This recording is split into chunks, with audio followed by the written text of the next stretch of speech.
ನಾನು ಇಂಥ ನೋಡಿದ್ದೀನಿ ಬಿಡಿ. ಹೇಳ್ರಿ ಶಿವಕುಮಾರ್, ಇದೇಳ್ರಿ ಮೇಲೆ ಕೇಳ್ರಿ. ಇಂಥ ಅರಿಕೆ ಉತ್ತರ ಹೇಳೋ ಅಧಿಕಾರಿಗಳನ್ನ ನೀವು ಮಾಡಿಕಂದ್ರೆ ಅವಮಾನ ಆಗುತ್ತೆ ಗೊತ್ತಾ? ನಾವು ನೀವು ಲೋಕಲ್ ಆಗಿದ್ದೀವಿ, ಜಳ ಕಾಯ್ಬೇಕು ಅಷ್ಟೇ.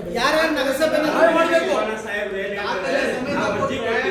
ಕರೆಕ್ಟಾಗಿ 2 ತಿಂಗಳಾಯ್ತು ಬಂದು ಪಾರ್ಕ್ ಜಾಗನ ಪರಿಶೀಲನೆ ಮಾಡಿ ಏನಾಗಿದೆ, ಅದು ಯಾರು ಕಟ್ಕೊಂಡಿದ್ದಾರೆ, ಒತ್ತುವರಿ ಯಾರು ಮಾಡಿದ್ದಾರೆ, ಅದನ್ನ ತೆರವುಗೊಳಿಸಕ್ಕೆ ಒಂದು ವ್ಯವಸ್ಥೆ ಮಾಡಿ, ಮತ್ತೆ CA ಜಾಗ ಕಟ್ಕೊಂಡಿದ್ದಾರೆ, ರಸ್ತೆ ಜಾಗ ಕಟ್ಕೊಂಡಿದ್ದಾರೆ, ಇದ್ರ ಬಗ್ಗೆ ಮಾಹಿತಿ ಕೊಡಿ, ಗಮನ ಕೊಡಿ ಅಂತ ಕೇಳಿದ್ರೆ ಇಷ್ಟು ದಿನ ನೀವೇನ್ ಮಾಡ್ತಾ ಇದ್ರಾ?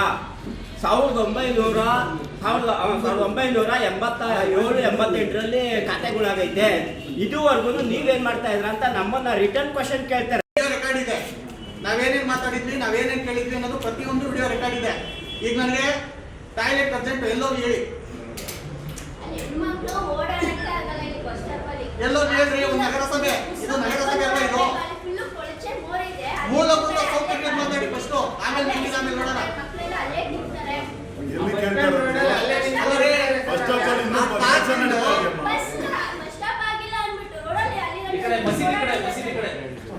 ಇಲ್ಲಿ ನಾವು ಏನಿದು ಹಾಕಿದ್ರೆ ಏನಾದ್ರೂ ಒಂದು ಸರ್ಕಾರಕ್ಕೆ ಇದು ಪಾರ್ಕ್ ಜಾಗ ಉಳ್ಕೊಳ್ಳಿ, CA ಜಾಗ ಉಳ್ಕೊಳ್ಳಿ ಅಂತ ಹೇಳ್ಬಿಟ್ಟು ನಾವು ಅರ್ಜಿ ಹಾಕಿದ್ರೆ ನೀವ್ ಏನಕ್ಕೆ ಹಾಕಿದ್ದೀರಾ? ಇವಾಗ ದುಡ್ಗೋಸ್ಕರ ಹಾಕಿದ್ದೀರಾ? ಇಡೀ ನಗರಸಭೆ ಇದ್ರಲ್ಲೇನೆ ನಾವು ಹಾಕಿರೋ ಅರ್ಜಿಗಳಲ್ಲಿ ಯಾವ್ದಾದ್ರು ಒಂದು ಅರ್ಜಿ ಕಮಿಟ್ಮೆಂಟ್ ಆಗಿ ದುಡ್ಡು ಕಾಸು ಏನಾದರೂ ಕಮಿಟ್ ಆಗಿದ್ರೆ ನೀವು ಯಾವುದೇ ಶಿಕ್ಷೆ ಕೊಟ್ಟರು ಸರಿನೇ ಅದನ್ನ ಪರಿಶೀಲನೆ ಮಾಡಿಸಿ ನಮ್ಮ ಮೇಲೆ ಕ್ರಮ ವಹಿಸಿ, ಆಯ್ತಾ? ಆದರೆ ಇವಾಗ ಆಗಿರೋ ಅಂಥ ಸರ್ಕಾರಿ ಪಾರ್ಕು, ರಸ್ತೆ, ಏನು CA ಜಾಗಗಳಿದೆ, ದಯಮಾಡಿ ಅದನ್ನು ಉಳ್ಸೋಕ್ಕೆ ಅಂತ ಹೇಳ್ಬಿಟ್ಟು ನಾವು ಲೆಟ್ರ್ ಕೊಟ್ಟರೆ ನಮಗೆ ವಾಪಸ್ ಉತ್ತರಗಳು ಕೊಡ್ತಾರೆ, ವಾಪಸ್ ಪ್ರಶ್ನೆಗಳು ಮಾಡ್ತಾರೆ. ಇದುವರೆಗೂ ಏನು ಮಾಡ್ತಿದ್ರ ಅನ್ನೋ ಕ್ವಶನ್ಗಳು ಉದ್ಭವ ಆಗ್ತವೆ.